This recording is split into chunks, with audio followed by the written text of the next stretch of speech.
It's last time that we were talking about stuff. We were talking about the Civil War between Mark Antony and Octavian. And in that Civil War, Mark Antony had moved his forces over here in Greece to Actium. And Octavian had found out about it. So he went to Actium and blocked off the port with his main general, Agrippa. And in the Battle of Actium, Mark Antony tried to get his forces to break out from the Gulf that they were kind of stuck in. They tried to break out. It doesn't go well. His flank here collapses, and his boats are surrounded and kind of destroyed one by one. When the flank collapses here, Cleopatra flees. When Cleopatra flees, Mark Antony sees that and flees as well. And they both flee back down to Alexandria over here. So they both left, bam, fled back to Alexandria.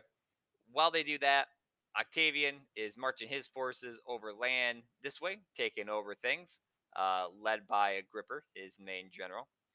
And eventually, Octavian's forces reach Alexandria over here.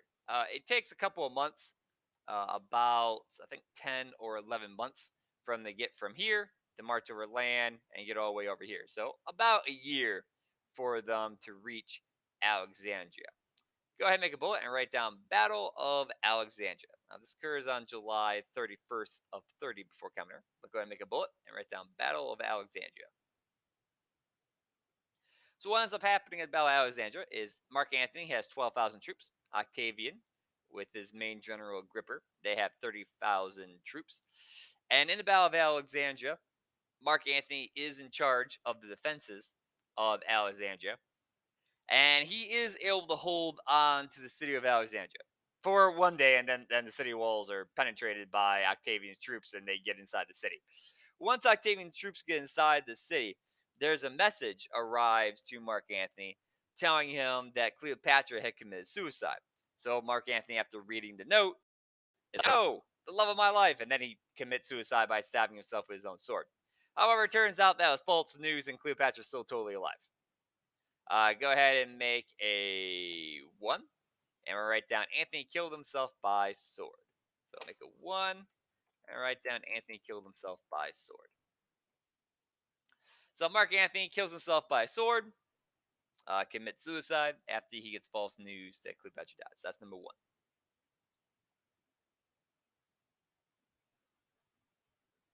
After you have that written down, go ahead and make it 2 and write down got false news that Cleopatra died. So he got this news that Cleopatra died.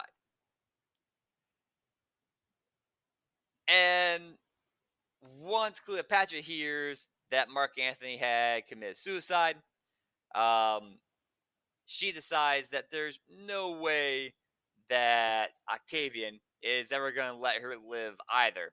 So she also commits suicide herself then at that point in time by having herself be bitten by a poisonous snake. So we're going to write that down for number 3. So number 3, Cleopatra died after being bitten by a poisonous snake. So both Mark Antony and Cleopatra both committed suicide, and they're both dead at this point in time. Octavian takes over Alexandria, and then this makes Egypt a part of the Roman Empire. Eventually, Octavian will find Caesarion, who is the son of Caesar, and Cleopatra finds him, has him killed because can't have two Caesars. And since Octavian is the adopted son of Caesar, having someone who's the biological son of Caesar running around would be a threat to his power. So he has him killed. The three kids that Cleopatra and Antony had together are captured by Octavian. However, the oldest son dies somehow. Either Octavian had him executed or he died of a sickness. Not really too sure. But the oldest son ends up dying. The two other kids, the girl and the boy, the girl was named Cleopatra, the boy was named Ptolemy. They're both taken back to Rome along with the dead bodies of Antony and Cleopatra. Octavian takes them all back to Rome, and then when he gets them back on into Rome, he has a giant parade. In the parade, he puts Mark Antony and Cleopatra's bodies on wooden stakes and kind of parades them through the city. And then he has like the two children being pulled behind the dead bodies of the parents by golden chains. Eventually, the youngest boy is killed as well. The daughter of Cleopatra is eventually married off to some king in North Africa. So, yeah. Hey, yo. So that wraps up our story.